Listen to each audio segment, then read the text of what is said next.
Welcome to Fuel Podcast. I'm your host, Leela Ansart, leadership advisor and certified executive coach. On this podcast, you'll hear the stories of successful individuals and how they were able to overcome adversity by channeling strength from an internal driving force. My mission? Shine the light on alternate strategies that can move you from reactive to strategic thinking, from overwhelmed to motivated, and from burnout to balance, so you can move forward and over-deliver on your current goals.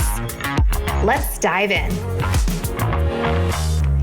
Today's guest on Fuel Podcast is Scott Levine, an entrepreneur and successful leader of multiple businesses. Scott's main business is a law firm with a fierce entrepreneurial spirit called AEGIS Law. AEGIS is a non-traditional corporate, M&A, and ventured law firm based in St. Louis, Missouri. In addition to AEGIS Law, Scott has co-founded two other companies, a venture fund which has invested hundreds of millions of dollars in early-stage companies, and a commercial real estate company. Scott is also the incoming president of the St. Louis chapter of Entrepreneurs Organization, the largest peer network of entrepreneurs in the world. In our conversation, Scott shares the story about realizing his legal business model needed to change beyond the traditional one, and how his personal evolution spurred on a decision that would translate into the 10x growth of AEGIS Law, a strikingly unique story in an industry not known for innovation. In addition, Scott and I dive into the topic of both personal and organizational values and how they drive meaning and motivation in both big decisions and everyday moments. Well, Scott, welcome to Fuel Podcast. I'm absolutely thrilled to have you with us today, and I appreciate you taking the time to chat with us. Thank you. Great to be here.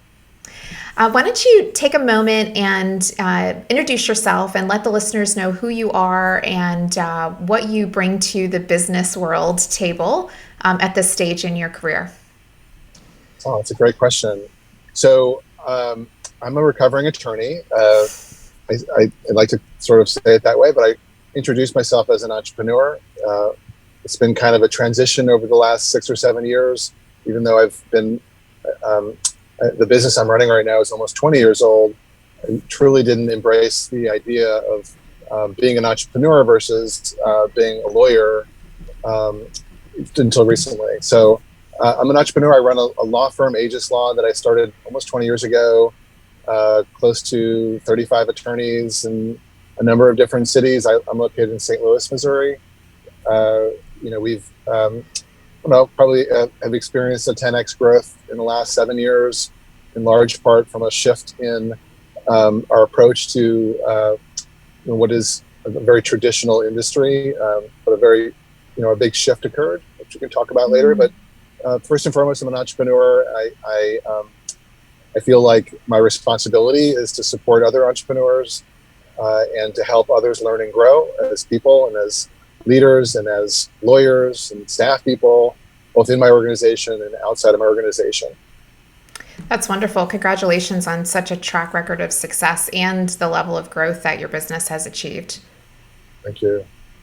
So we talked a bit when we were speaking previously about this journey that you've been on, and you've made a point here. So I feel like I've got to just dive right into it on identifying as an entrepreneur rather than an attorney, which is a bit rare in this type of a business. Someone who's, got that particular hat that they wear and then they scale the business.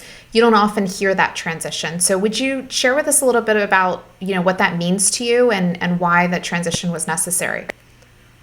Yeah, it really started, I want to say 7, 8 years ago. I joined a peer learning organization, and I was put in a room on a monthly basis with 9 other entrepreneurs, and they were all, there was a question like, is revenue up or down, profitability up or down? That was like a standard question we would all answer. And I wouldn't know, I'm not sure. I think we're paying people less than what the clients are paying us, and so I think we're good. And so for a good 6 or 7 months, I'm listening to what they were doing with their time, how they were learning, like they had this thirst for learning and strategic planning and buying other businesses and selling and scaling. And I was just sort of like, we're a law firm. We add clients, we add lawyers, repeat. And Yeah. I never really, and frankly, I was very much responsible for being a lawyer. I loved it. I loved, supporting entrepreneurs, and we do sort of venture work and M&A work and general corporate work. And it really, and our clients are, emerging businesses, right? So we're often dealing with the entrepreneur, and I really identified with that. And at some point I'm like, well, what is my business? This is not a business. I had a kind of a nice business, but a really crappy job, right? I had to be the entrepreneur. I had to originate legal work for me to do and others to do. I had to do legal work. And I had this moment like, well, what is my business going to be? And it's not going to be just finding clients and servicing them. And so I had this light bulb moment, and I realized I can't be a great entrepreneur and a great attorney. I had to pick a path. And I shifted my focus from attracting and retaining clients to attracting and retaining lawyers, and shifted our mission to helping lawyers learn and grow as people and professionals. And that mentality was attractive to attorneys, because many attorneys are miserable. They're stuck in antiquated environments. And this is particularly true post-COVID, they're just not great at running their businesses. They're stuck, and at every stage of their career.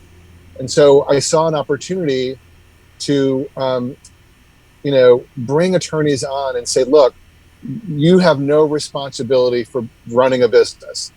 Let me do that. Yeah. You just be a great lawyer. And at this stage of their career, usually mid-plus career attorneys, they get it. They're like, owning a business is dilutive to my profit and my happiness.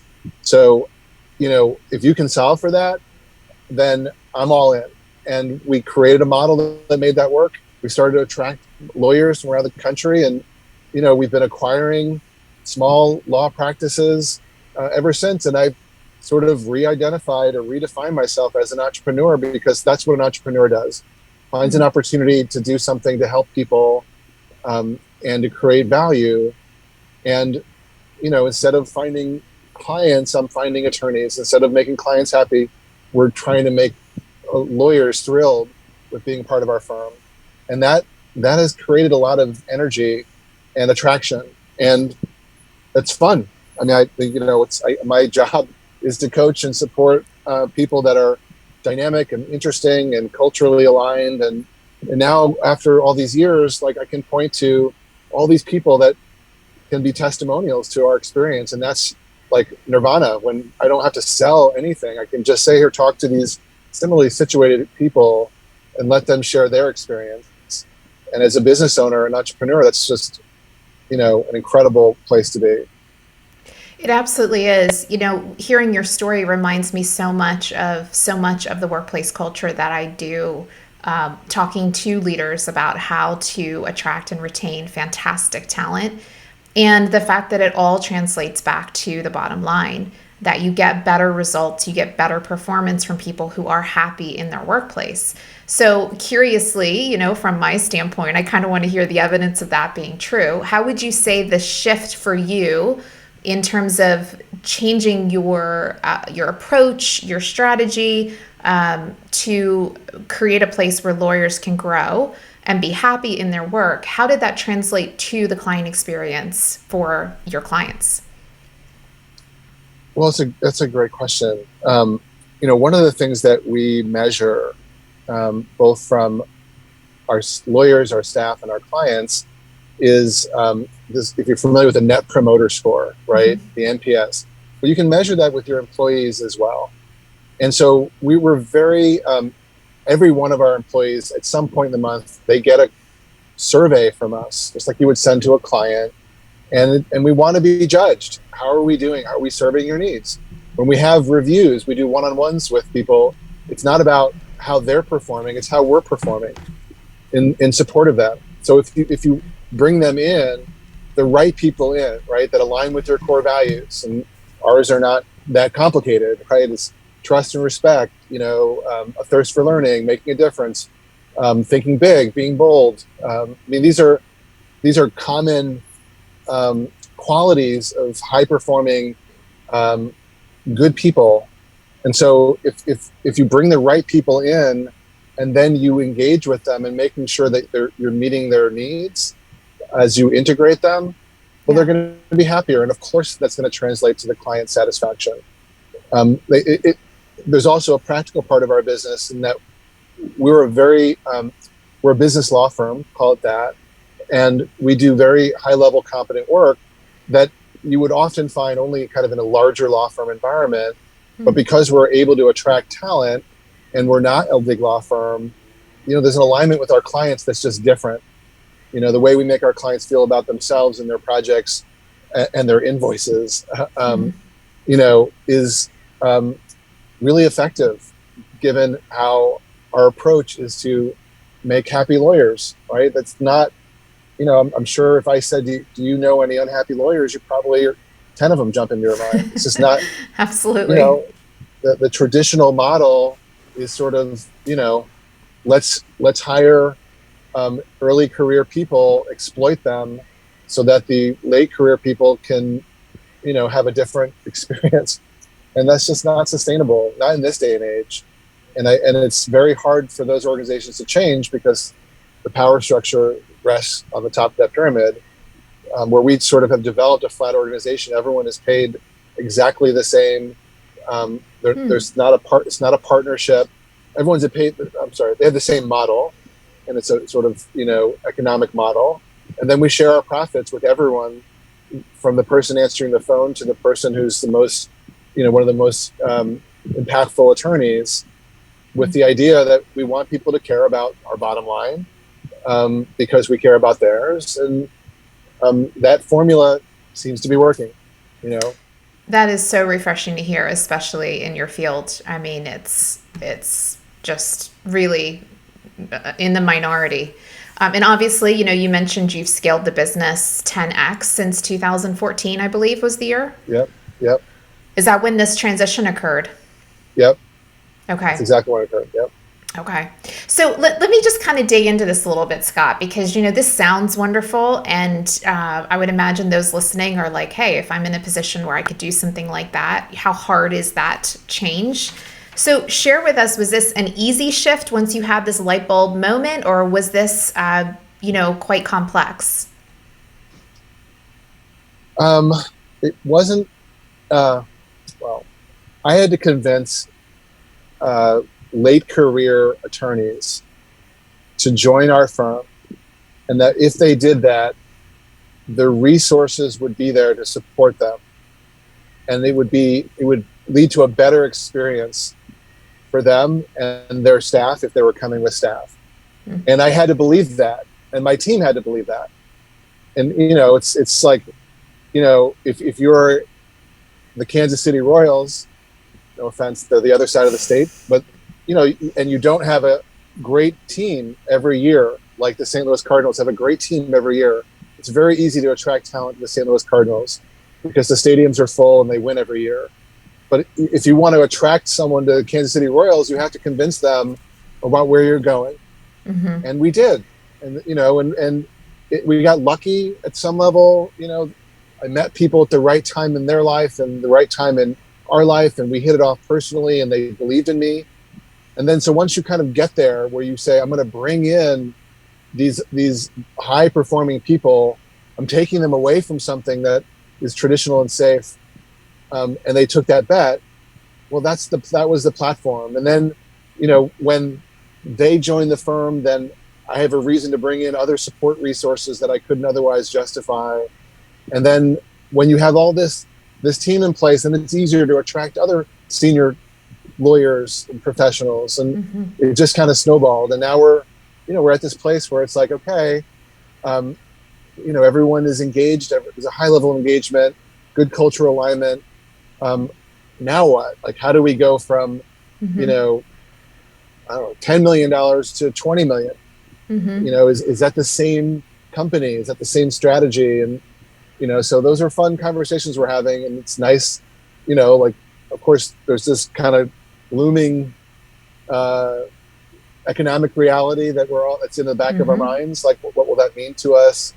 And our business survived through '07, '08ish, and like, but at the same time, like, if we've really got something special, and we've grown because of that, then there's an opportunity to have an impact on.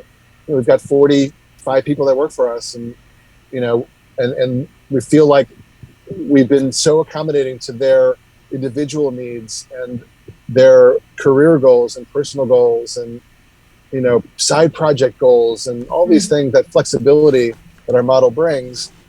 I think we're sort of poised for more growth, right? I don't think and post pandemic, obviously, a lot of people are revisiting what is true about their needs, and we're not coming out of this from like we're just starting. Like, we've been at it for a while, and our model that seems to be post-pandemic friendly has existed for a while now, and so there's so much opportunity, but you also don't want to lose the reality that if you're not aligned with our core values, we're not just looking to grow revenue, right? We want to grow the culture, because if there's no alignment with our core values, then we'll go nowhere.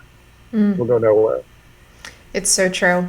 Interesting that you have now navigated the recession of 2007, 2008, and now you're 2+ years from the start of the COVID pandemic. In terms of the lessons that you learned, let's say most recently with COVID, what do you think was one of your biggest lessons that you came out of that experience with? Well, when it first hit, I'm sure you and a lot of people watching this, we like, there was a panic. Like, what does this mean? Is this going to be like a recession? What does this unknown mean? And, I stopped the growth idea. I was like, I'm done. We're not adding people. There's too much uncertainty. And I looked inward, and I said, well, what needs to be true? What does our team need right now?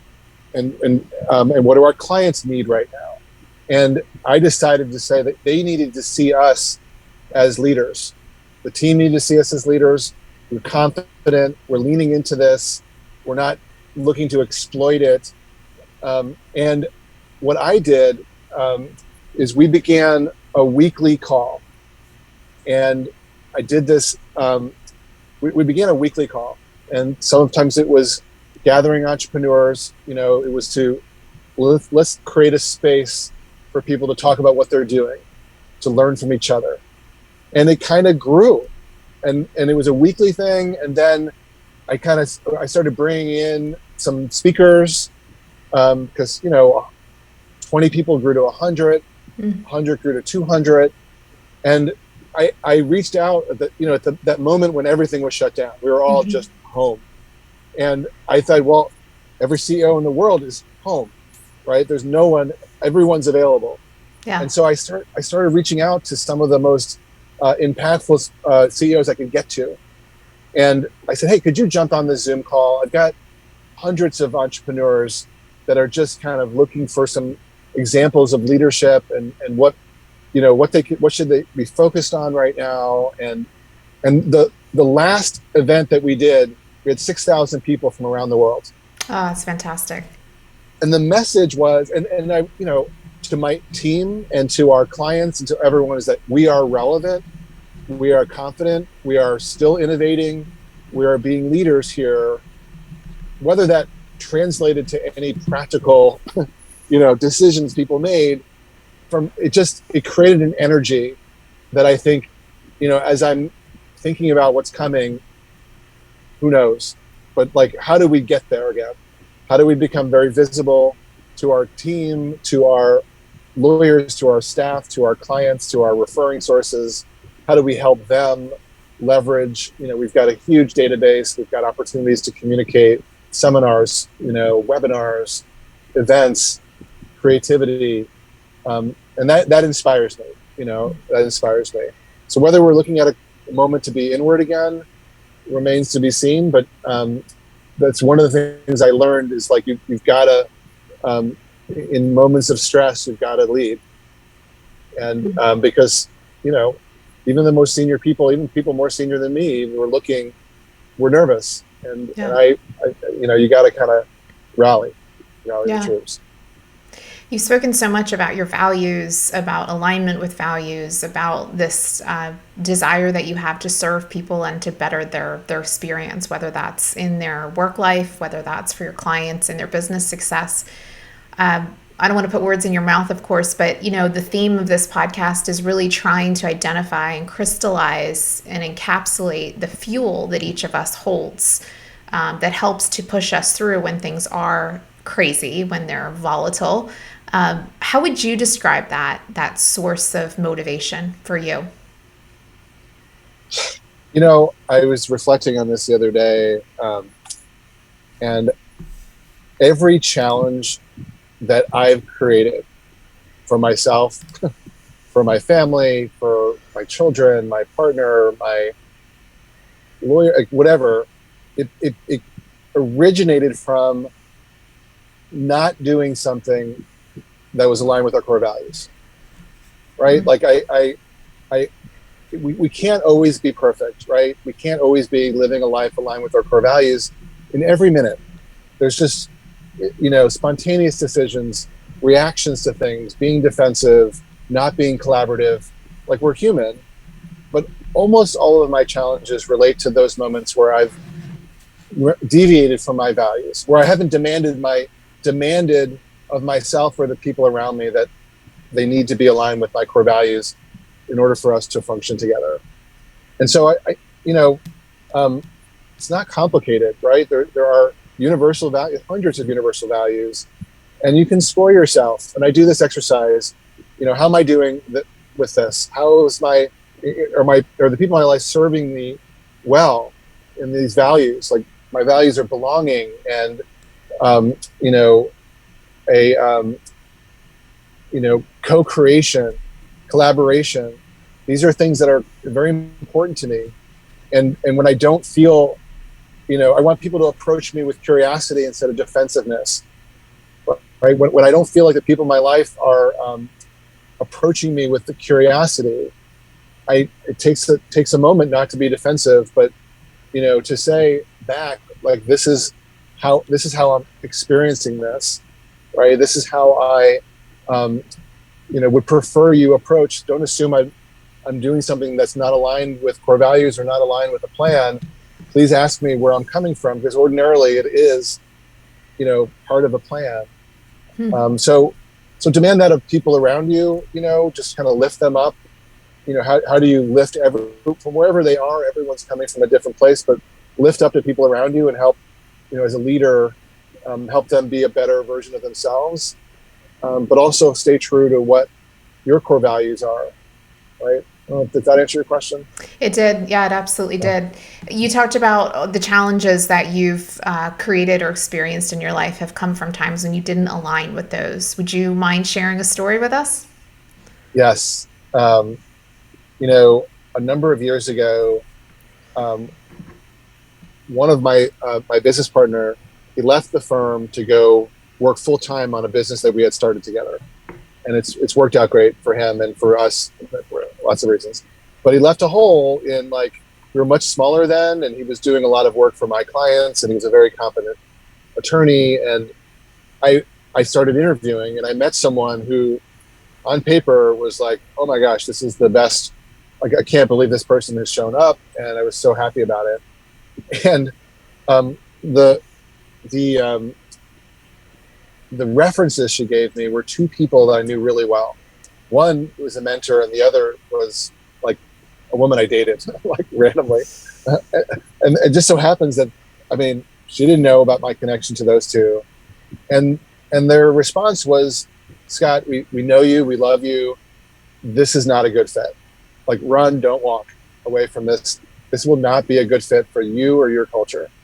And not that this was a bad person, but just in terms of how we were set up and the way we were functioning, despite the fact that her track record of success checked all the boxes in terms of professional skills, but I did it anyway. And it was just it was a ill-fitting relationship that the lawyers and the staff people, that affected everyone in the firm. that I made this decision, and then I didn't make the decision to separate from this person fast enough. And there was a lot of, I could just feel it, like a lot of like distrust forming with me, and how do we really, is trust and respect truly a value that we have? And eventually she left, but there was like, it was an impact of hiring someone who's a great person in many ways, but just not a good fit for us. And so years later, not that many years, a few years later, I was copied on an email, blind copied on an internal email, and I scrolled down and I watched the exchange between the senior lawyer and a subordinate staff person, and I was just taken aback. Like I didn't know it was serious. Like this is really how, like you can't speak to someone this way. And then I learned that this was a problem. Like this was a ongoing problem with the way this particular attorney was managing, his relationships in the firm with the people doing work for him. It's all professional, but just, nothing like, unprofessional in terms of like crossing a boundary, but just culturally not aligned with the way we want people to be treated. And so I called a meeting with our office manager, my partner, this attorney, and the support person. And I later learned the support person thought I was just going to say, hey, you got to figure out a way of getting along.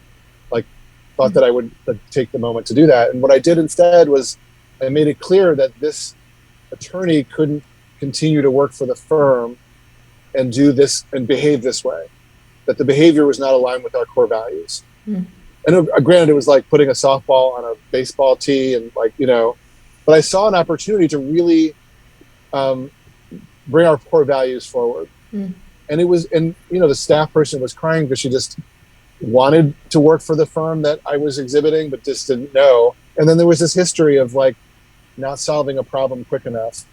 And it was wonderful. I mean, it just like, it reverberated around the organization, and it was an inflection point as far as our value, our cultural alignment with our values were still strong. And I don't think I can think of a more clear example of two sides of the same coin, right? Just one handling it right, one handling it wrong, and the difference, the impact was equal, right? In terms of a negative and a positive. So interesting. I think corporations or companies like yours that are so intentional with values and with culture, this is obvious, but to so many who aren't, it's the difference between, core values or mission statement being on a wall or in a binder somewhere in HR, and really truly being about the kind of behavior that's rewarded and tolerated in the day-to-day. It's an awesome example. Thank you for sharing that. I think what I appreciate about the story too with your the business partner you took on for a while is that I'm sure there was some humility there in thinking, I was given this advice by people who knew this individual that it wasn't a good fit. I decided to go for it anyway. And then, oh gosh, there's a rub, Yeah, it was, and they knew me really well. This wasn't like just knowing her and I called a reference. They knew both of us. I really value I've learned to come to value more the experience. Like when people share their experience with me, I learn from that. When they share their opinions, it's harder for me to learn from that. And I really do know that about myself. That's a great thing to share. And I think we can all kind of see those opportunities for that same insight for ourselves. What do you want to be known for, Scott? It's interesting.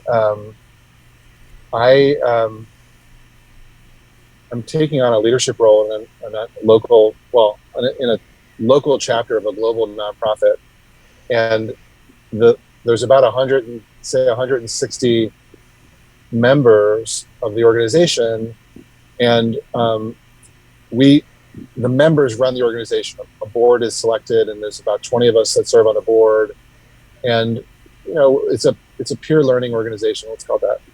And we had our strategy summit last week, And it took me a while to really define the vision and set the priorities for this coming year, when I'm going to be in this leadership role. And what eventually where I landed was like, well, who am I? Right? Like, why am I going to create a vision and priorities that are not aligned with who I am? Because I won't be motivated and inspired by that. And so the vision for our year is, to be among the most influential chapters in the world. We are one of the oldest and one of the largest, but I really want to be in that status. I want to have that impact, and I want to, because that inspires me and it inspires the rest of the board who are also running companies. But our priorities for the year are growth, inclusion, and innovation. Mm-hmm. Those are the things that we're going to work on as a board. And if, in answer to your question, those are the things that inspire me, right? I have a growth mentality. I'm still inspired by growth, personal growth, 10xing my life, 10xing my business, because I know that if I do that it has an effect on so many people. And I know that at some point I need to, we can't go on forever, right? But I'm inspired by that. I'm inspired by inspiring people who are inspired by that. Mm-hmm. And so we had this incredible summit, and the reaction was energizing for everyone. The idea of inclusion, like everyone in my world, everyone in your world, in our world should feel safe, trusted, respected. And we don't have that everywhere. We know that it's in some places it's not even honored. And so if people in our life don't feel included, they don't feel safe to express themselves and who they really are and what they feel and what they believe, then that's not a good place to be. So I'm inspired by, inclusion, and then innovation. That's just fun, right? It's just like, I miss my clients, I surround myself with people that are thinking big, change makers. I was approached the other day by someone who, we are just not aligned politically, right? Just not aligned. But I I'm inspired by the work you're doing. Like anyone who gets off the couch and off their social media and is going to protest something or stand in solidarity with others, like, good for you. Mm-hmm. We need more of that. Even if we don't agree with what they're yelling about, if they're doing it in a respectful way and they're energized. So I'm energized by people that are trying to make change and doing it from a place of, I want the world to be more aligned with my values. If that can be done in an inclusive way, then that inspires me. So I feel that way in my business, in my volunteer work, in my home. Those are the things that inspire me. Are awesome. So powerful too. I think each one of those points is a really good prompt for some reflection, if that resonates with us. Really, really good to take it from the wall, take it from the binder, and think about what it actually means on a day-to-day basis. So thank you for sharing what's impacted you and the vision that you've created for your own life and your values. Scott, this was an awesome conversation. I really enjoyed it. We didn't even get to all the topics that we had talked about before. You have so much to share, but I think we're out of time. So if the listeners would like to learn more about you, the organization that you're leading, either your firm or the other organizations, how can they learn more about you? The law firm is AEGIS Law, AEGIS Law.com. I can put a plug in for the Entrepreneurs Organization. That's eonetwork.org. There's definitely a chapter in your city if you're in a major city somewhere in the world. And I just can't speak, more highly enough of surrounding yourself, creating your tribe, whatever that is, people that share your values and can support you. Can't do it alone. Awesome. Thank you so much for your time today, Scott. It's been a real pleasure. Wonderful. Thank you for having me. This podcast is brought to you by Leadership Impact Strategies. We help today's business leaders to navigate the people challenges of this pandemic era With a focus on compassionate leadership, we help you eliminate team dysfunction and increase your own leadership capability, resulting in higher profits, sales, and results to your bottom line. Like what you heard on today's episode? Turbocharge your own leadership by grabbing our free resources. Discover your leadership strengths and potential blind spots with our leadership quiz, or grab our free checklist for holding an engaging team meeting. Find them both and more at www.leadershipimpactstrategies.com/resources.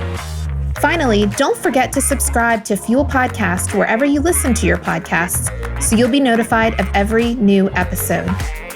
Until then, I'm Leela Ansart. Here's to you finding the fuel you need today.